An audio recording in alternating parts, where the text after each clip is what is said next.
Today we geek out about Games Workshop.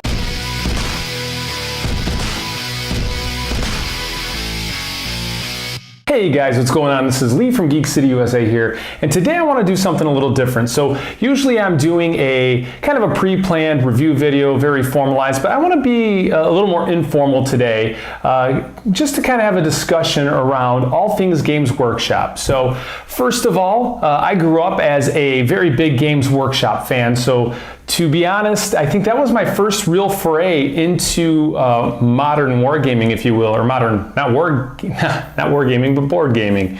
But I started back in, this was many, many years ago. A friend introduced me to Warhammer back when it was just Rogue Trader. I ran out and bought that Rogue Trader book.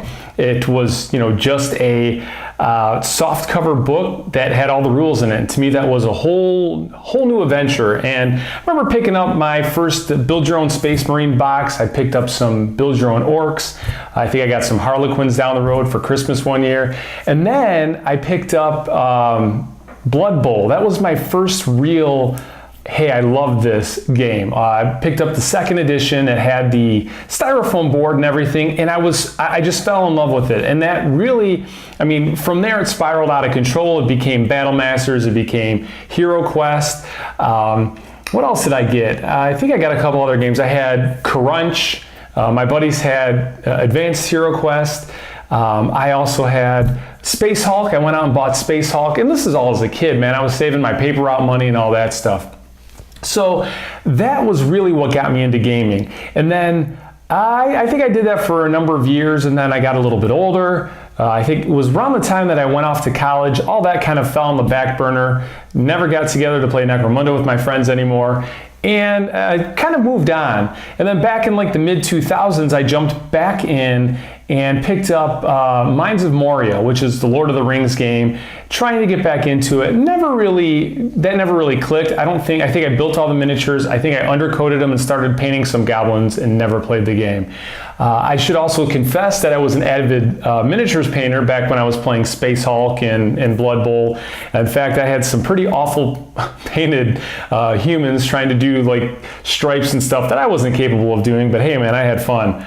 I really got interested now looking back now on kind of where I am in gaming. So last year, my not one of my kids, but my kids kind of pitched in together, and I got Blood Bowl, the new 2016 release, which is sitting right here, which really wasn't a plant. It was here when I sat down to shoot the video. So now I have to confess that I'm not prepared to play this anytime soon because I have my orcs half painted. Yes, you heard it here first. I'm back into painting miniatures, been doing it for about, since I got this game. So I don't think I've completed any. I think I have my orc team about 80% finished, and then I'll move on to the humans in here and then kind of go from there.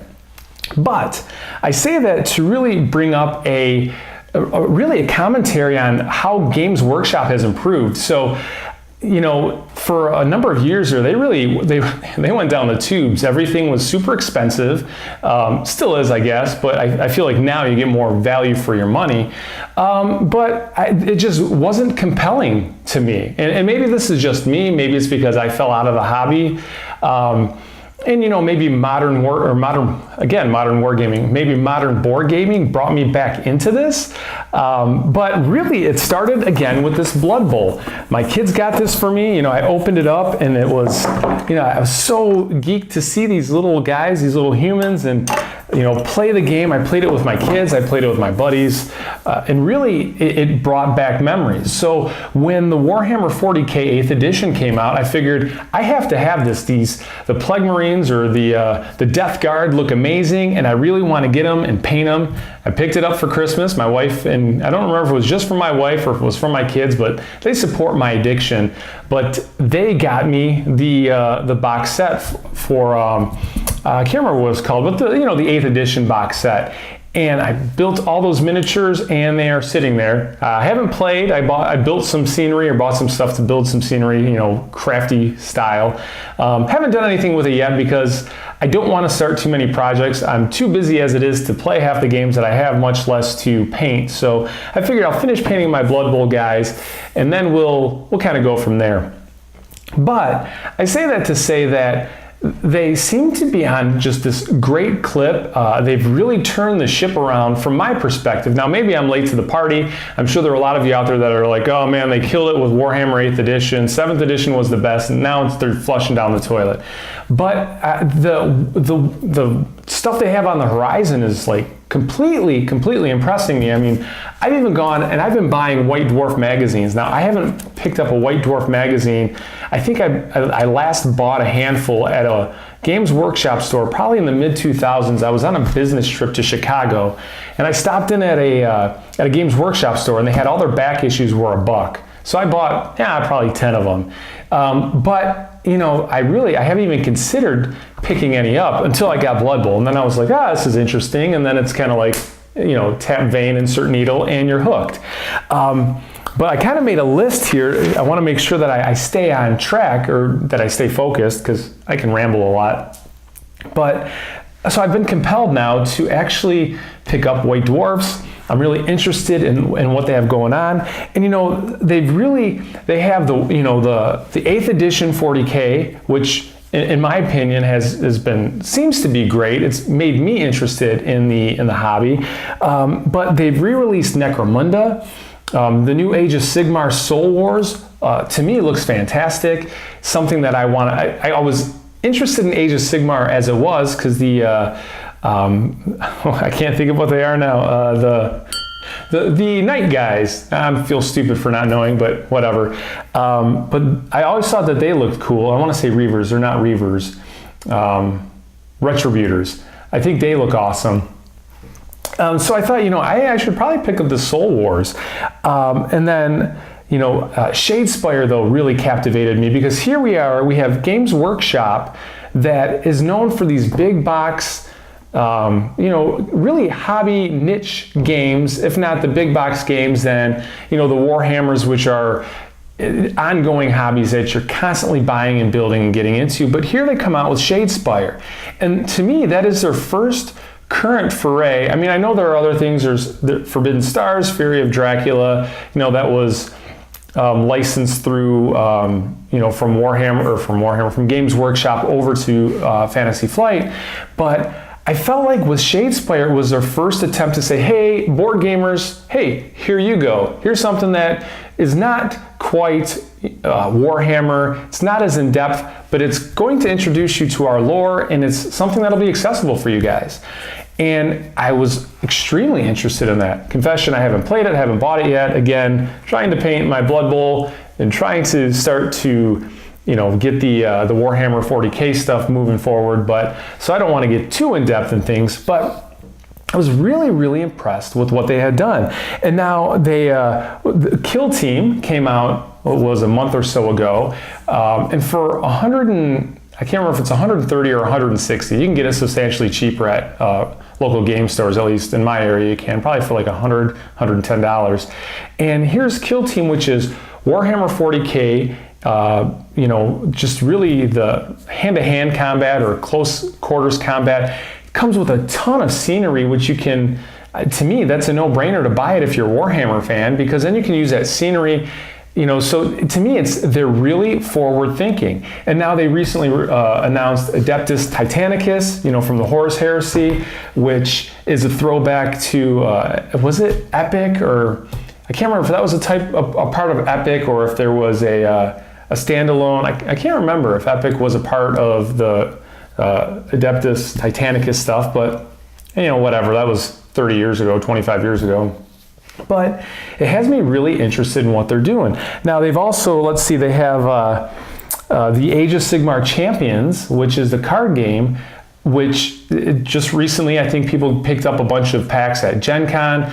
There's also the phone app that you'll be able to take pictures of some of the cards that come with your boosters that you'll be able to implement into an app version. And I know that they're no stranger. They've done this before. They've done card games. They've done apps.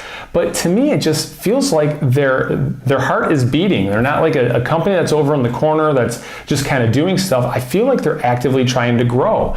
And they have, everything is done on such a good release schedule that you get your Blood Bowl team, and then next month you get your new Necromunda faction, and then the following month is a new big box expansion or new big box game, and then the following month is another another expansion for Shadespire, and then they keep the life being pumped into everything. And what I remember is, like when they would do Blood Bowl, I think it was with the third edition, they released Blood Bowl, it was great, here's a ton of content, and then they were done. There was nothing more. So there was nothing to look forward to. It was all right there, and you either liked it or you didn't, and that was it.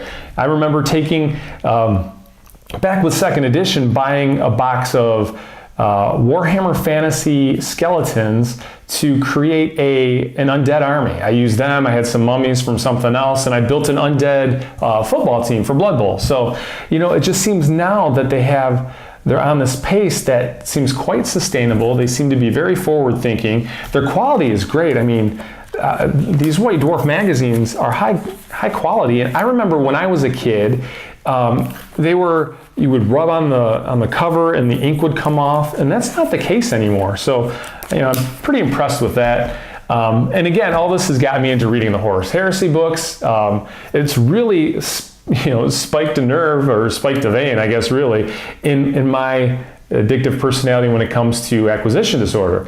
But now, the thing that really surprised me is, they also announced the new, I'm assuming it's going to be the new Gorka Morka, Speed Freaks, or the Orc Buggy, or whatever that is. It looks like they're coming out with something new. After having just announced the Kill Team, or just released the Kill Team, and after having just released the new Age of Sigmar stuff. So it's like they're pumping out content, and it's more accessible now. You can get so you want to play Ultramarines, and you can buy this kit that's a decent value for the money, to get you hooked up to just jump in and play. And to me, it's an exciting time to be a fan or to get back into it.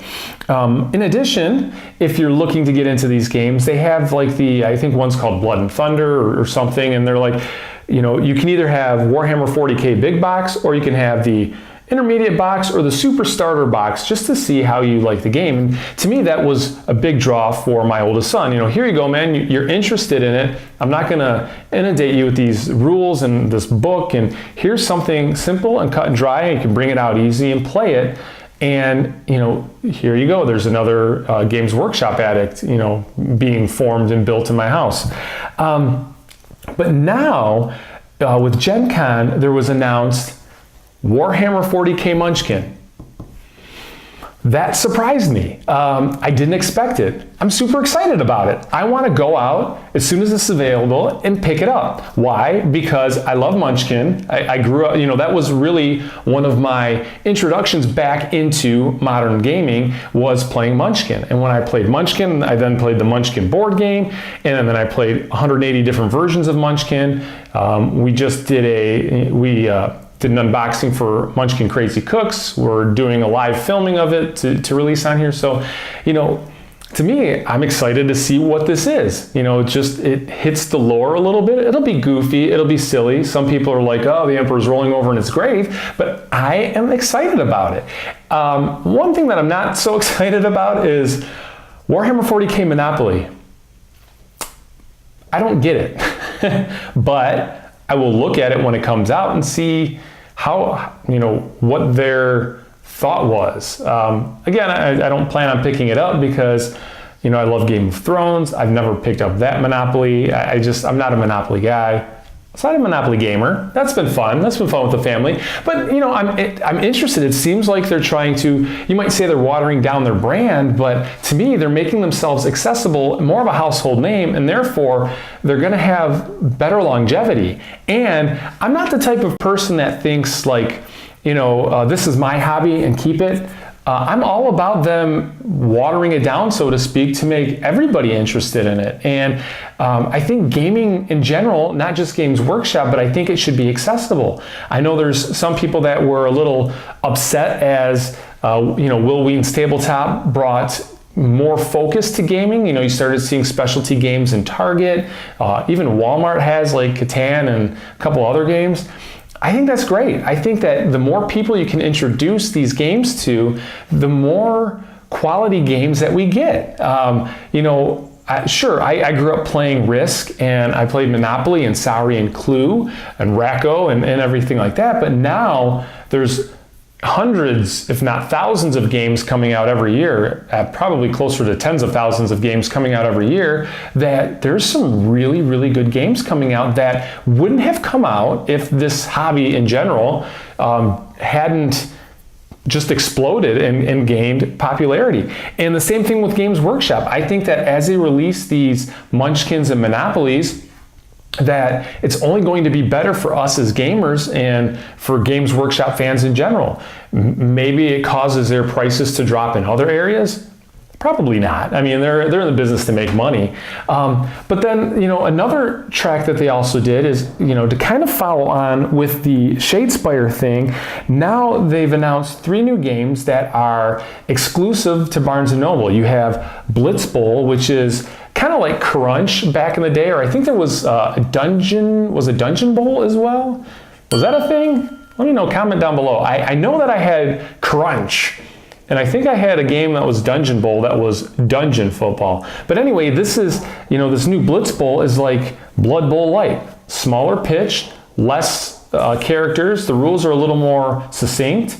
And to me, I'm excited for it. I want to get it because when you don't want to play a full game of Blood Bowl, or you're not ready to introduce a friend to a full-on, epic experience, and you just wanted to kind of scratch that itch, maybe introduce them to a quicker, fun version of it, to me, that's a no-brainer. And then also announced was Space Marine Adventures. And that looks really, really cool. I'm excited for that to come out. Again, Barnes & Noble exclusive. So I know a lot of people are thinking that Barnes & Noble is getting out of the game business, but to me, this is drawing me to go to Barnes & Noble to buy games. And it seems like they're maybe more focusing a little different, I guess.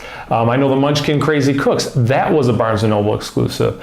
And then finally, they're doing Quest to Mount Doom, which is a Lord of the Rings board game style Games Workshop game. And that as well is a Barnes & Noble exclusive. And to me, those 3 games, the Space Marines Adventures, the Blitz Bowl, and the Mount Doom game, those are introducing the Games Workshop brand to people who wouldn't usually know anything about it. Imagine the casual person walking into Barnes & Noble. I do all the time as a board gamer just to see what they have. I don't think I bought but 2 games there, 3 games there, unless there's their clearance. But imagine somebody walking in, looking at it, going, Space Marines Adventures, yeah, that looks interesting, I'll pick it up. And they pick it up and they realize there's this company, Games Workshop, that has this, this flavored history of games and epic stuff and just a whole lifestyle, really. And they get interested in it based upon this accessible or watered down game, as some people might consider it. I don't know. I'm sure it's deep enough for the hardcore Games Workshop fans, but they pick it up and then they look through the book or look online and they go, there's this Warhammer 40K box set, or maybe they look at the smaller entry kits, or maybe they buy Necromunda, maybe they buy Killzone, maybe they buy Space Hulk if you can find it anywhere. But that just helps to grow. Same thing with buying Blitz Bowl. You buy Blitz Bowl, you're a football fan, you think this is awesome. And then you go, oh, look, there's this Blood Bowl game that looks more my speed. It's bigger, you can have leagues and everything. So I really think that what they are doing is a great thing. I don't see any negatives besides it. I just think it's all in all a positive thing. So I wanted to come and kind of have like a more casual conversation with myself and really engage you guys. I'm hoping that this is something that engages some conversation in the comments below, because I'm interested sincerely at what you kind of think about this. If you're a board gamer, does this make you interested to check out other Games Workshop stuff? Does this make you interested to say, hey, I was a fan of HeroQuest back in the day, Space Marines, there was the, what was it called? I can't remember. It was like the Space Marines adventure game. Space Marine. It was just called Space Marine back in the day. Like, does the new Space Marine Adventures make you long for getting back into it, whatever. But, do you think that this is going to grow the hobby? Do you think this is good for the hobby, and are you excited about it? And, really, if you were a Games Workshop fan, is this bringing you back into it? For me, it is. For me, I don't have the time that I did as a kid to sit here and, buy everything under the sun and paint it. I think I painted everything 3/4 of the way anyway back then, but like I look at these and I get a kick out of them. I watch battle reports on YouTube. And like I said, this has made me start painting now and getting into these games. So to the point where I'm even entertaining the idea of, hey, I'm painting these miniatures anyway. Maybe I'll film that. Maybe somebody wants to see me do a terrible job, or see if I can up my chops, you know, just to share with everybody. You know, maybe it'll make you interested, or like it has me. So anyway, I just really wanted to sit down and have a quick, candid conversation and get your thoughts and your feedback.